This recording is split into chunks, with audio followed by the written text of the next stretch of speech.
Hariom, Umanand ma'am, Om Shanti ma'am, ओम ज्ञान ma'am, आप सभी दर्शकों का हमारे चैनल पर स्वागत है। आज हम लोग बीएड फर्स्ट सेमेस्टर के अंतर्गत व्यक्तित्व के पहलू के विषय में अध्ययन करेंगे। व्यक्तित्व क्या है, सामान्यतः बताया जा चुका है। मानव द्वारा जो शारीरिक रूप से व्यवहार किए जाते हैं, जिन व्यवहारों से उसकी पहचान, उसका स्थान, उसकी भूमिका इत्यादि निर्मित होती है, उसी को हम उसका क्या कहते हैं, व्यक्तित्व कहते हैं। और संक्षेप शब्दों में कहें तो व्यक्ति के व्यवहार के अंतर्गत पाए जाने वाले वे तत्व जो उसके क्रिया या उसके पहचान का आधार बनते हैं, वही उसका क्या कहलाता है, व्यक्तित्व कहलाता है। अब पहलू का तात्पर्य क्या है, यानी जो व्यक्ति का व्यक्तित्व होता है, किन गतिविधियों से, किन प्रारूपों से पहचाना जाता है या उसके व्यक्तित्व का निर्माण होता है, वही उसका क्या कहलाता है, पहलू। यानी पहलू का तात्पर्य यह है कि व्यक्ति के व्यक्तित्व के विकास में जो चीज़ सहायक होती है, उसके पहचान में जो चीज़ सहायक होती है, वही उसके व्यक्तित्व का क्या कहलाता है, पहलू कहलाता है। ये सब अर्थ डिटेल में 5-7 प्रकार का बताया जा चुका है। पिछले वीडियो में जाइए, जो प्लेलिस्ट में होगा इस सेमेस्टर के अंतर्गत। आइए इसके विभिन्न पहलुओं पर हम लोग चर्चा करते हैं। पहलू का मतलब हमने बताया कि जिसके आधार पर व्यक्तित्व का विकास होता है या व्यक्तित्व को पहचान मिलती है, उसी को हम क्या कहते हैं, पहलू, पक्ष।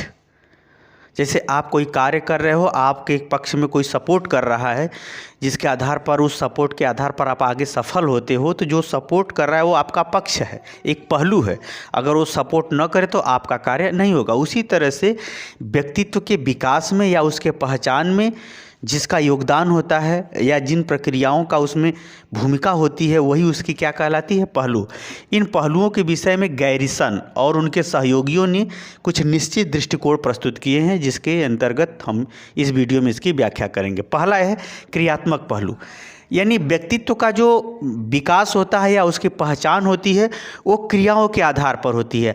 आप किसी कार्य को कितनी बुद्धिमत्ता से करते हो, उस कार्य में कितनी रुचि लेते हो, उस कार्य के प्रति आप भाव कैसा रखते हो, उस कार्य को कितना पूरा करते हो, उस कार्य को किस सीमा तक करते हो, वह कार्य व्यक्तिगत है या सामाजिक है। यानी क्रियात्मक जो पहलू है, उसको जिस हिसाब से आप टेकअप करेंगे, जिस रूप में टेकअप करेंगे, जिस सीमा तक करेंगे, वह सभी क्या कहलाएगा, क्रियात्मक पहलू कहलाएगा। क्योंकि वह कार्य ही आपके व्यवहार और आपकी पहचान का निर्माण कर देगी। इसलिए ये क्रियात्मक पहलू जो है व्यक्तित्व का महत्वपूर्ण पहलू। वास्तव में किसी व्यक्ति का व्यक्तित्व तभी तक जिंदा रहता है जब तक उसका कर्म जिंदा रहता है। तो वास्तव में व्यक्तित्व के क्रियात्मक पहलू व्यक्ति के जीने और मरने की सीमाओं से ऊपर उठकर जाता है, यानी उससे भी आगे जाता है। यानी व्यक्ति अगर मर भी गया है, अगर उसका कर्म है, जैसे कबीरदास जी, सूरदास जी, तुलसीदास जी, मीराबाई, ये लोगों का शरीर नहीं है, लेकिन उनका व्यक्तित्व धर्म और योग्यता, अच्छाई के नाम पर इस तरह से है कि जो सतत इस संसार को मार्गदर्शन देता रहेगा। उनका क्रियात्मक पक्ष बहुत महत्वपूर्ण है। यानी उनके व्यक्तित्व के अंतर्गत क्रियात्मक पहलू बहुत अच्छा है, बहुत व्यापक है, बहुत सूक्ष्म है, बहुत ज़रूरी है और बहुत आवश्यक है। इस प्रकार से हम कह सकते हैं कि जिस दृष्टिकोण से आप क्रिया करेंगे, जिस भाव से, जिस रुचि से, जिस तत्परता से, वही उस व्यक्तित्व का रूप, आधार, स्वरूप निर्मित कर देता है। दूसरा पहलू है सामाजिक पहलू। जहाँ संबंध पाए जाते हैं वहाँ समाज है। जहाँ व्यक्ति के बीच संबंध, व्यक्ति और समाज के बीच संबंध, यानी जहाँ संबंध पाए जाते हैं वहाँ समाज बनता है।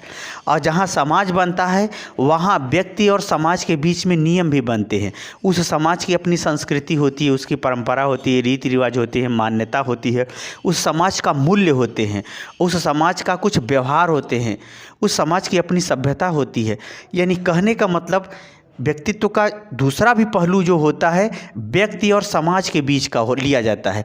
वह व्यक्ति अगर भले ही गरीब है, अगर सामाजिक कार्यों में उसका रुचि है, सामाजिक कार्यों में लोगों के सुख दुख में भाग लेता है, तो वह उसका एक सामाजिक पहलू के रूप में उसकी पहचान हो जाती है। जैसे देश की सेवा करना, समाज की सेवा करना।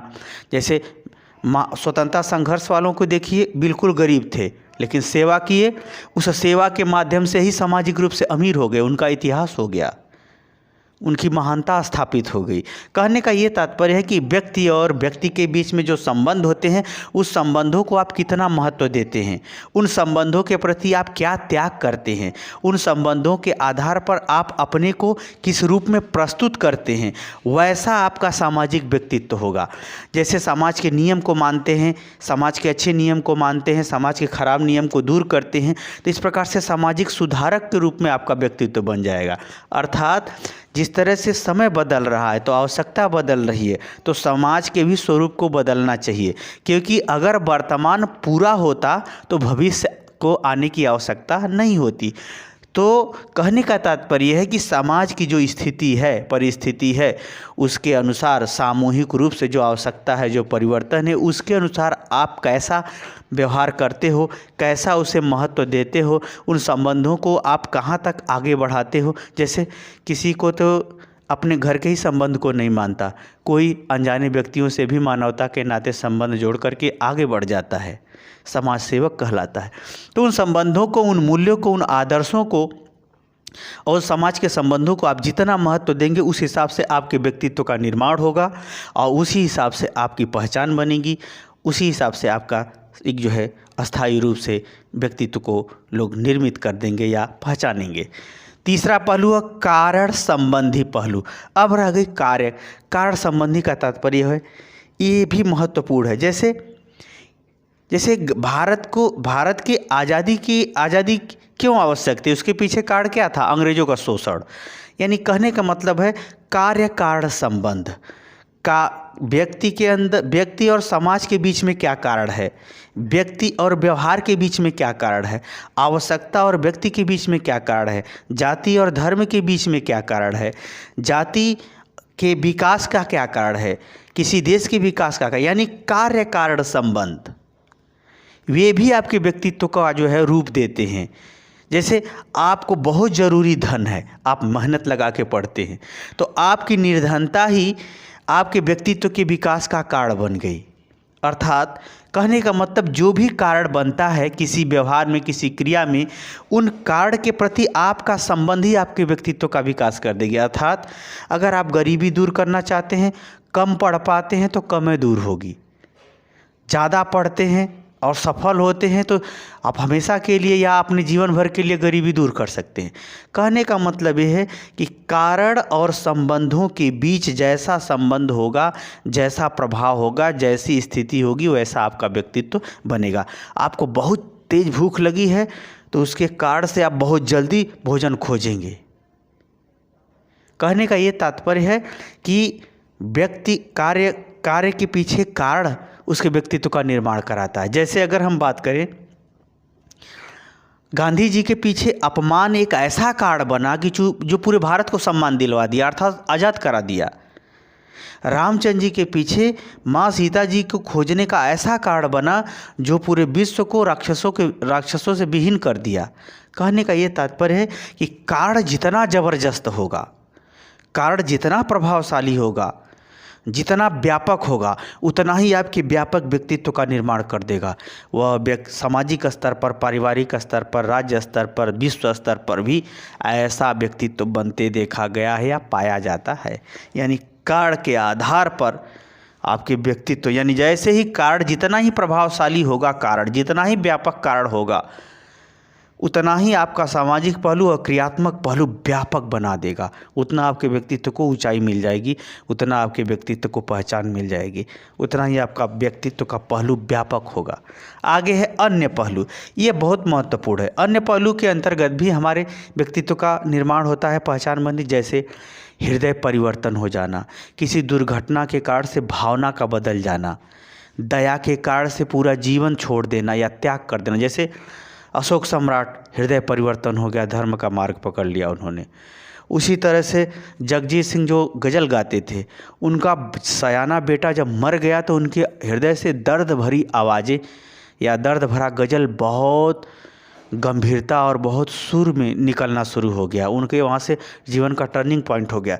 उसी तरह से भावनाओं का में अत्यधिक चोट लगना, कोई अत्यधिक कष्ट या बहुत अधिक पीड़ा झेलना, या ये कहें कि जीवन में दुर्घटना से गुजरना, या ऐसे पहलुओं से संबंधित ये व्यक्तित्व है जिसमें एक जो है वो गंभीरता लिए हुए, एकाएक परिवर्तन लिए हुए व्यवहारों को प्रदर्शित कर देता है व्यक्ति।